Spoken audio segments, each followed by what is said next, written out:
आपण पाहत आहोत जनकार्य न्यूज, जनतेच्या न्याय हक्कासाठी लढणारं एकमेव news channel Janakarya news. Rutuja पालखे हत्या प्रकरण, दोषींवर कठोर कारवाई करा, हेरवाड ग्रामपंचायतीचे जिल्हाधिकाऱ्यांना निवेदन। कुंभोज तालुका हातकणंगले येथील विवाहिता सौ ऋतुजा विशाल पालखेच्या आत्महत्या प्रकरणातील सर्व दोषींवर कठोर कायदेशीर कारवाई करण्यात यावी या मागणीसाठी हेरवाड ग्रामपंचायतीच्या वतीने कोल्हापूर जिल्हाधिकाऱ्यांना गुरुवारी निवेदन देण्यात आले। हेरवाड तालुका शिरोळ येथील माहेर असलेल्या ऋतुजा पालखे हिने सासरच्या छळाला कंटाळून 18 मे 2026 रोजी आत्महत्या केली होती।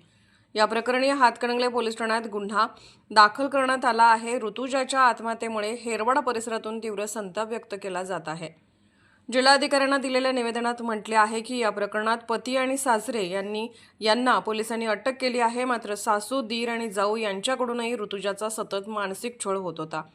त्यांच्यावर अद्याप कोणतीही कारवाई झालेली नाही। गुन्ह्यात एफआयआर उल्लेख असलेल्या सर्व आरोपींना तात्काळ अटक करण्यात यावी। या प्रकरणाची निपक्ष आणि सखोल चौकशी करून पीडितेच्या कुटुंबाला न्याय मिळवून द्यावा। हेरवाड ग्रामपंचायतीच्या सरपंचांनी या पत्राद्वारे प्रशासनाला विनंती केली आहे की या संवेदनशील प्रकरणात दिरंगाई न करता सर्व दोषींवर तात्काळ कायदेशीर कारवाई व्हावी। या निवेदनाची प्रत जिल्हाधिकारी कार्यालयाने स्वीकारली असून पुढील कार्यवाहीकडे सर्वांचे लक्ष लागले आहे। जनकार्य न्यूजला लाईक करा, शेअर करा आणि सबस्क्राईब करा।